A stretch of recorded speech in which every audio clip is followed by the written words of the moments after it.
کے گریجویٹ ہیں اور اپنے آپ کو پڑھا لکھا بھی سمجھتے ہیں، اور یہ اس بات کی غمازی ہے کہ یہ انجینئرنگ میں یا عام طور پہ یہ سمجھا جاتا ہے کہ انجینئرنگ جو لوگ پڑھتے ہیں وہ ان کو ادب سے اور دوسری قسم کی فنون لطیفہ سے کوئی زیادہ دلچسپی نہیں ہوتی، لیکن ہم یہاں یہی چیز پیش کرنا چاہ رہے ہیں، اور پہلی مرتبہ ہم جرات کر رہے ہیں، اور اس میں ہمارے اکرم بھائی کی بہت بڑی کنٹریبیوشن ہے۔ انہوں نے اس موضوع کو چھیڑا، انہوں نے کہا کہ ہمیں ایسا کچھ کرنا چاہیے، اور اس طرح انہوں نے موٹیویٹ کیا۔ تو ہم آج علامہ اقبال کا یوم پیدائش اپنے طور پہ جیسے بھی ہو، کیونکہ ہم کمیٹڈ تھے منانے کے لیے، تو ہم منانے کے لیے یہاں پر موجود ہیں۔ تو اکرم صاحب، آپ موجود ہیں یہاں پر بہت دور گلشن معمار سے، میں مونٹریال میں ہوں، تو آپ کے رات ہے، میرے یہاں دن ہے، لیکن علامہ اقبال کے لیے ہم سب مل کے ایک ساتھ اس وقت بیٹھے ہوئے ہیں۔ تو اب علامہ اقبال کے حوالے سے آپ سے میں گفتگو شروع کرتا ہوں، لیکن آپ کچھ ابتدائیہ کچھ آپ بیان کریں، آپ کچھ تمہید باندھیں آپ۔ اچھا، بہت بہت شکریہ ظفر صاحب۔ بسم اللہ الرحمن الرحیم۔ میں آپ کا سب سے پہلے بہت شکریہ ادا کرتا ہوں کہ آپ نے یار یہ اس پروگرام کو آرگنائز کیا، اور ہمارے اپنے دوستوں سے ریکویسٹ بھی کی تھی، لیکن مختلف وجوہات کی بنا پر نہیں آ پائے وہ، اس وجہ سے کہ رات کا وقت ہو رہا ہے یہاں پر۔ تو لیکن یہ جو علامہ اقبال کی جو شاعری ہے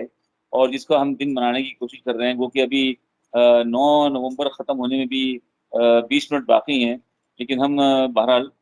یہاں پر اپنے اس کو آبزرو کر سکتے ہیں، اس دن کو کم سے کم اپنی حد تک تو انشاءاللہ تعالیٰ یہ چیز جو ہے آگے بڑھ سکتی ہے۔ میں سمجھتا ہوں کہ علامہ اقبال کی شاعری کا جو دوسرا پارٹ ہے، جو انہوں نے مسلم دنیا کو، مسلم امت کو بنیاد بنا کر انہوں نے شاعری کری ہے، تو پہلا پارٹ تو آپ کو معلوم ہی ہے، وہ جو انہوں نے اپنے وطن کی محبت میں انہوں نے شاعری کری ہے، لیکن یہ جو ہندوستان پورے جی بر جی صغیر کے حوالے سے۔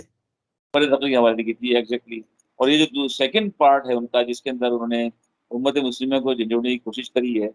جس میں انہوں نے یہ بال جبریل اور باقی اور ساری نظمیں کے تحت لکھی ہیں، اور شکوہ بھی کیا ہے، پھر اس کا جواب شکوہ بھی انہوں نے لکھا۔ تو میں سمجھتا ہوں کہ یہ مسلم امت کو جھنجھوڑنے کے لیے ان کی یہ نظمیں کافی ہیں، اور لوگ تو یہ بھی کہتے ہیں، بلکہ شاید انہوں نے بھی کہا ہے کہ یہ ساری نظموں کا ان پر ایک طرح کا نزول ہوا کرتا تھا۔ میں ابھی آپ سے عرض کرتا ہوں کہ میں نے ہمیں آج کل ایک IBA کا سینٹر آف انٹرپرینور ڈیولپمنٹ ایک ڈپارٹمنٹ ہے، وہاں ایک سرٹیفکیٹ کورس ہوتا ہے۔ وہاں کا جو ہیڈ آف ڈپارٹمنٹ ہے، ہی از ویری مچ پرو بے موجہ دنیا میں ابھرتی نہیں قومیں، مطلب کسی ٹھیک ہے۔ جو ضرب کلیمی نہیں رکھتا وہ ہنر کیا۔ یعنی کہ آپ ایز این انٹرپرنور آپ دیکھ لیجئے، آپ بحیثیت لیڈر دیکھ لیجئے، اس سے ریگارڈ لیس آپ کون سی جماعت کے، کون سی پولیٹیکل پارٹی کے لیڈر ہیں، کون سے ادارے کے سربراہ ہیں، اگر آپ کے اندر وہ جو ضرب کلیمی کی جو مشہور ہے ان کی، اگر وہ نہیں ہے آپ کے پاس، تو یا عصا نہیں مار سکتے جس جگہ پر آپ کو عصا مارنی ہے، تو بھائی یہ ایسا ہنر بالکل بیکار ہے، خالی لفاظی ہے۔ تو دیکھیے بھائی، یہ کیسا بات کر رہے ہیں کہ اس کے بغیر معجزہ ہوگا ہی نہیں اگر آپ ضرب کلیمی نہیں ماریں گے۔ آپ کو آنا چاہیے کہ ضرب کلیمی کہاں کس وقت مارنی ہے۔ شکایت ہے مجھے یا رب خداوندان مکتب سے، سبق شاہی بچوں کو دے رہے ہیں خاک بازی کا۔ اب دیکھیے یہ IBA میں یہ انہوں نے اپنے علامہ اقبال نے یہ میں سمجھتا ہوں کہ یہ بیسیکلی انہوں نے مغربی تہذیب کے مطابق انہوں نے لکھا ہے، حالانکہ وہ وہاں سے پڑھ لکھ کر آئے تھے۔ دیار مغرب کے رہنے والوں، خدا کی بستی دکان نہیں ہے، خرا جسے تم سمجھ رہے ہو وہ آب در کم عیار ہوگا۔ یہ دیکھیے آپ وہ کہہ رہے ہیں کہ بھائی تم سمجھتے ہو کہ اللہ کی جو بستی ہے یہ کوئی حقیقت میں اس کو تم نے دکان بنایا ہوا ہے، یعنی کہ وہ جو تہذیب ہے جس کو ہم آپ سمجھ لیجیے سسٹم ہے، جس کو ہم کہہ رہے ہیں یہ مادہ پرستانہ نظام، کہ کیپٹلزم وہ جو اس کے اندر ہر کوئی سمجھتا ہے کہ جس میں کیپٹلزم میں وہ سمجھتے ہیں کہ ہر چیز کو خریدا جا سکتا ہے، ہر شے قابل خرید ہے، پیسہ قابل لگاؤ. فروخت. ہاں ہاں، جی جی، اور قابل فروخت ہے. کیپٹلزم ہے، ہاں سرمایہ دارانہ نظام. جی جی جی، تو وہ سمجھ رہے ہیں نا. تو وہ کہتے ہیں کہ کھرا جسے تم سمجھ رہے ہو وہ آب وہ اب زر کم عیار ہوگا. یعنی کہ وہ یعنی کہ آپ کا جو زر کا معیار ہوگا، یعنی کہ یہ جو آپ کا جو پیسہ ہے، یہ آپ کا پیسہ جس کو آپ لوٹنا، جس کے ذریعے آپ لوٹنا چاہ رہے ہیں، پیسہ خریدنا چاہ رہے ہیں، یہ عیاری کے علاوہ کچھ نہیں ہے. تو اے اہل نظر، ذوق نظر خوب ہے لیکن جو شے کی حقیقت کو نہ سمجھے وہ نظر کیا. دیکھیے آپ بنیادی چیز ہے کہ آپ کو کیا، آپ کا کسی جگہ پر حقیقت میں آپ پہنچ رہے نہیں پہنچ رہے. بدقسمتی یہ ہے کہ ایسے جسے ہم کتنا کلاؤڈ کریٹ کر دیا جاتا ہے زبر صاحب، کہ جس کے نتیجے کے اندر انسان کو یہ معلوم ہی نہیں ہوتا کہ وہ حقیقت ہے کیا. جہان تازہ کی افکار تازہ سے ہے نمود کہ سنگ و خشت سے ہوتے نہیں ہیں جہاں پیدا. اب اس میں دیکھیے جو میں سمجھا ہوں اپنی ناقص رائے میں وہ یہ کہ آپ بڑی بڑی بلڈنگیں بنا کر اونچے اونچے محل اور اونچی اونچی عمارتیں تعمیر کر کے، اور یہ آپ ایک جہاں پیدا نہیں کرتے. مغرب نے جو کام کیا در حقیقت ہم اس کو لاکھ کرٹیسائز کر لیں، لیکن مغرب نے جو عملی کام کیا ہے وہ یہ ہے کہ اپنے ہاں علم کو پیدا کیا ہے. جس علم کے جو یہ میراث جو ہمارے پاس تھی، اب وہ علم کی میراث منتقل ہو کر مغرب کی طرف پاس چلی گئی. آپ لاکھ اس سے اختلاف کریں مغرب سے، لیکن مغرب نے علم کے اندر اور تحقیق کے جو کوالٹی ہے اس کو اتنا بڑھا دیا ہے کہ آپ کو لامحالہ اب ان کے افکار کو اور ان کے ان پرنسپلز کو فالو کرنا پڑتا ہے لازم.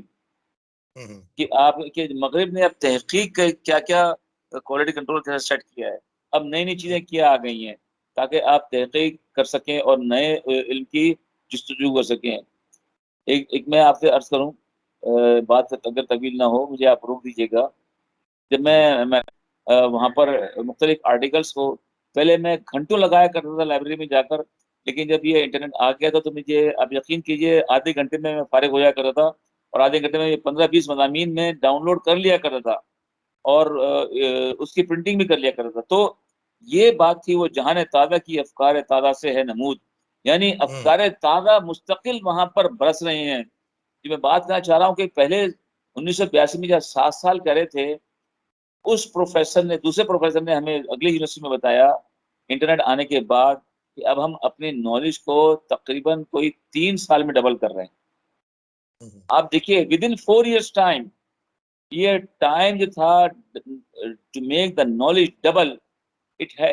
had reduced from 7 years to 3 years. مطلب آپ ہم کا جو کہنے کا مطلب یہ ہے کہ علامہ اقبال کی جو شاعری آپ نے بتائی اور جو کہ بزنس آئی بی اے کے اندر آویزاں ہے اس وقت، ایک انتہائی بین الاقوامی معیار کے انسٹیٹیوٹ کے اندر بھی علامہ اقبال کی شاعری کو اس طرح عیاں کیا گیا کہ اس کا مطلب یہ ہے کہ علامہ اقبال کے اندر وہ ویژن تھا اس زمانے میں، آج سے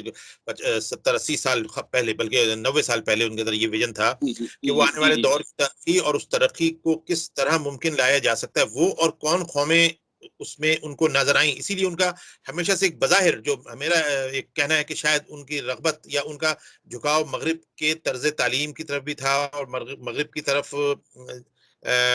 یعنی آپ یہ کہہ سکتے ہیں کہ وہ چاہتے تھے کہ ہمارے مسلمان، یہ برصغیر مسلمان نہیں، وہ تو پہلے سب کے شاعر تھے کہ برصغیر کے لوگ بھی اسی طرح ترقی کے مدارج طے کریں. اچھا ہم تھوڑا سا لائٹ نوٹ پہ بھی آ جاتے ہیں کیونکہ ہمیں مختصر ہی پروگرام رکھنا ہے. جی جی تو جی جی میں ہاں ہاں جیسے علامہ اقبال کی فکر پہ تو بہت زیادہ لمبی بحث کی جا سکتی ہے، اور جیسا کہ انہوں نے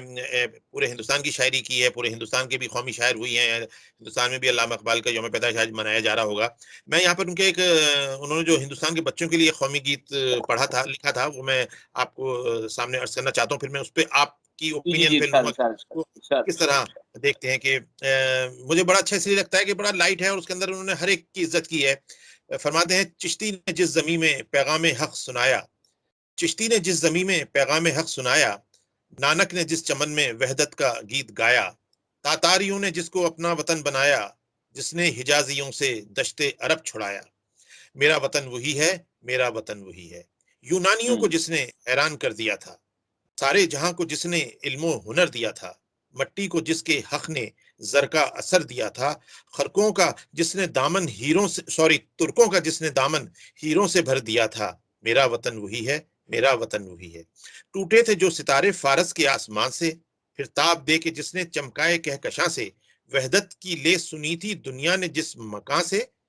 اب سنیے، میرے عرب کو آئی ٹھنڈی ہوا جہاں سے، میرا وطن وہی ہے، میرا وطن وہی ہے۔ آخری شعر ہے، آخری سٹینزا ہے اس کا کہ بندے کلیم، آپ نے بھی کلیم کا ذکر کیا، بندے کلیم جس کے پربت جہاں کے سینہ، نوح نبی کا آ کر ٹھہرا جہاں سفینہ، رفعت ہے جس زمیں کی بام فلک کا زینہ، جنت کی زندگی ہے جس کی فضا میں جینا، میرا وطن وہی ہے، میرا وطن وہی ہے۔ تو علامہ اقبال کا جو یہ ایک عالمگیر تصور کے ساتھ ساتھ ایک جو ہندوستان برصغیر غیر منقسم ہندوستان کی بات کر رہا ہوں، پورے ہندوستان کے حوالے سے بھی ان کا ایک بڑا جینین ایک یعنی فورس آف ایکسپلینیشن تھی کہ آپ کیا سمجھتے ہیں، میں آپ کی رائے ضرور اس پہ لینا چاہتا ہوں، تنقیدی رائے بھی، کہ آیا وہ